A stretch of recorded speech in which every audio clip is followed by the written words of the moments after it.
your Precision 18 forecast. News 18. Weather from where you live. Well, clouds are increasing over the area from south to north, courtesy of the remnants of what was formerly Hurricane Barry. Now, getting into the evening hours, a few of these light showers associated with the remnants will come in. A lot of these are weakening, but a few might make it in this evening and into part of tonight.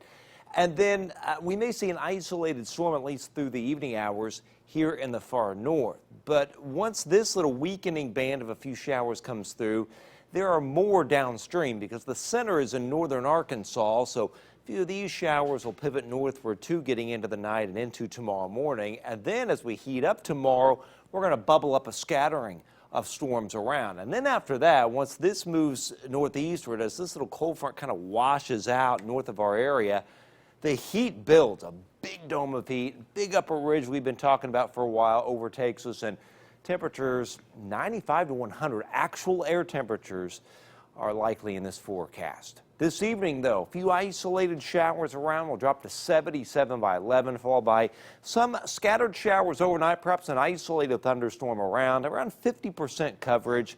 A low near 72, followed by a high tomorrow up to around 87, with heat indices running into the 90s due to the very high dew points, the tropical air in place. And with little sun poking through, we're going to bubble up clouds and we're going to bubble up a scattering of storms. Now, currently not under a marginal risk for severe weather. I think that could happen in the next Storm Prediction Center outlook.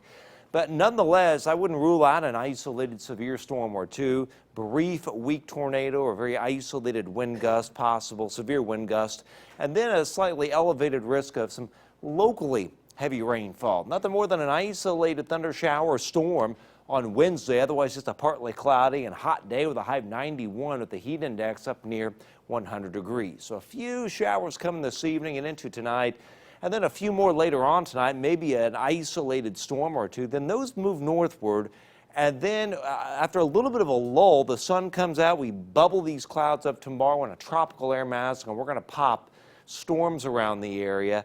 And then once we get to Wednesday, most of this pulls away, maybe an isolated thunder shower or storm. And then after that, it's this. Storm clusters pivoting around this big upper ridge of intense heat. Multiple areas may get to 100, including places like Chicago, Detroit, New York, Washington, D.C. Those places haven't had 100 since 2012. And then finally, we'll see a complex of storms with perhaps some severe weather coming here Monday that'll cut the heat just a hair. But here is that dome of heat right here, Friday, Saturday, into Sunday, with overnight lows only running 75 to 80. Normal is 85, 96 on Thursday. Heat indices 106 to 112. We'll probably have an excessive heat watch issued tomorrow, I would think, or the day after. 98 on Saturday, overnight low 78 with nothing more than an isolated storm or two. And really, any decent rainfall coverage will be confined to tomorrow and Monday. Otherwise, pretty dry. Yeah, that weekend hot, too, Rough. for sure. Okay, yes. thanks.